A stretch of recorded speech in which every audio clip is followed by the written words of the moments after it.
और इसी बीच बड़ी खबर आपको बता रहे हैं, मैनपुरी उपचुनाव लड़ेंगी डिंपल यादव। सपा ने डिंपल यादव को उम्मीदवार बना लिया है। मुलायम सिंह यादव के निधन के बाद ये सीट खाली हुई थी और लगातार यही कयास लगाए जा रहे थे कि यादव परिवार से ही कोई चुनावी मैदान में उतरेगा। अब इस पर मुहर लग चुकी है। मैनपुरी उपचुनाव डिंपल यादव लड़ने वाली है। सपा ने डिंपल यादव को अपना उम्मीदवार बना दिया है। मुलायम सिंह यादव के निधन से ये सीट खाली हुई थी, जिसके बाद इस पर उपचुनाव का ऐलान किया गया था और अब सपा ने अपने उम्मीदवार का ऐलान कर दिया है। मैनपुरी उपचुनाव के लिए डिंपल यादव का नाम सामने आया है। समाजवादी पार्टी ने डिंपल यादव के नाम का ऐलान किया है।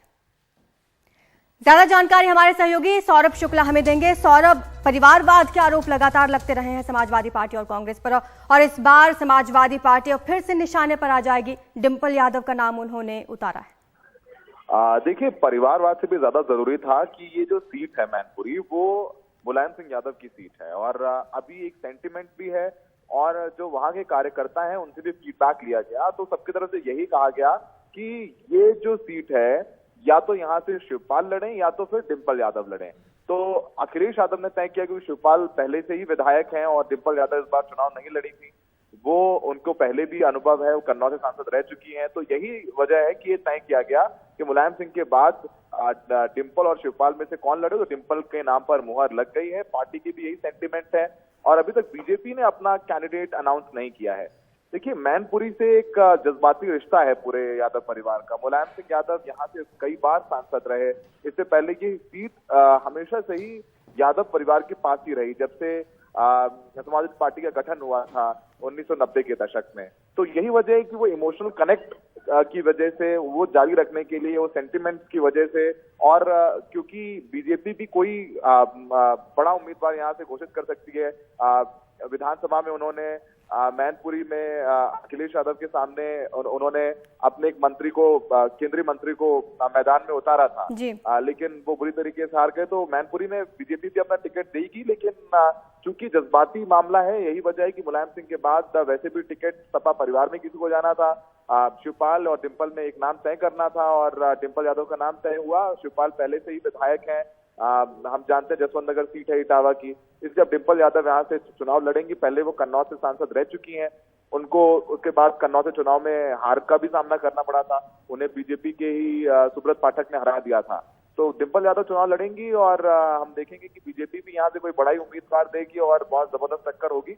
लेकिन ऐसा लगता है कि डिंपल यादव का नाम फाइनल करके समाजवादी पार्टी ने लगभग अपनी सीट पर सेंटिमेंटल वजहों से जीत तय कर ली है। लेकिन सौरभ, यहाँ पर ध्यान देने वाली बात यह भी है कि 2 और सीटें थी समाजवादी पार्टी की, जिन्हें समाजवादी पार्टी का गढ़ माना जाता रहा है, चाहे वो आजमनगर की बात हो या फिर आजमगढ़ की बात हो, माफ कीजिए, या फिर रामपुर सीट की बात हो। लेकिन पिछली बार जब उपचुनाव हुआ था तो बीजेपी वहां से जीत गई थी चुनाव। इस बार अगर ऐसा कुछ होता है तो एक और पारिवारिक सीट होगी जो समाजवादी पार्टी खो देगी।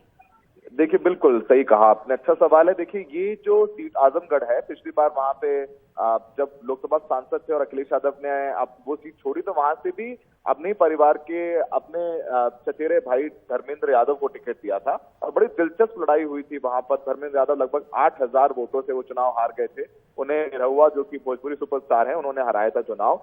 बीएसपी ने भी अपना उम्मीदवार उतारा था, वहां से गुड्डू जमाली चुनाव लड़े थे। अखिलेश यादव कैंपेन करने के लिए नहीं गए थे और ये लग रहा था कि आजमगढ़ की सीट है वो जीत जाएंगे, तो वो सीट हार गए। रामपुर में जो रामपुर सीट थी लोकसभा की, वो आजमगढ़ की हारने के बाद खाली हुई थी। वहां से बहुत बुरी तरीके से हार हुई। वहां पर समाजवादी पार्टी की तमाम आरोप लगे गए कि वोटिंग नहीं करने दी गई, मारपीट की गई, वोटर लिस्ट में नाम नहीं था। काफी जो है आरोप लगाए गए चुनाव आयोग पर भी और प्रशासन पे भी। लेकिन मैनपुरी सीट है, ये मुलायम सिंह यादव की सीट है। सपा के लिए सम्मान की लड़ाई होगी, नाक की लड़ाई होगी। यही वजह है कि खुद डिंपल यादव को चुनाव का ये टिकट दिया है और हम हो सकता है देखें कि रामपुर और आजमगढ़ में तो अखिलेश यादव चुनाव प्रचार करने नहीं गए थे, लेकिन हो सकता है चूंकि उनके पिता की सीट है, उनकी पत्नी लड़ रही है, तो वो एक सभा तो कम से कम करेंगे वहां पर। और देखिए, जब से मुलायम सिंह जी का इंतकाल हुआ है तब से अखिलेश यादव बिल्कुल मीडिया में नहीं बोले हैं, कुछ भी उन्होंने नहीं कहा है। जो भी, जैसे कि अभी लखीमपुर की एक सीट पर बाई इलेक्शन हुआ था, वहां पर भी उन्होंने आरोप लगाया कि प्रशासन ने काफी बेईमानी की है। वो भी उन्होंने प्रेस रिलीज के जरिए कहा, प्रेस विज्ञप्ति के जरिए कहा। तो अखिलेश यादव बिल्कुल मीडिया के सामने नहीं आए हैं और डिंपल यादव को मैदान में उतार करके उन्होंने एक बड़ा संदेश दिया है कि मैनपुरी के मामले में कोई कॉम्प्रोमाइज नहीं करने वाले हैं। शुक्रिया आपका सौरभ इस तमाम जानकारी के लिए।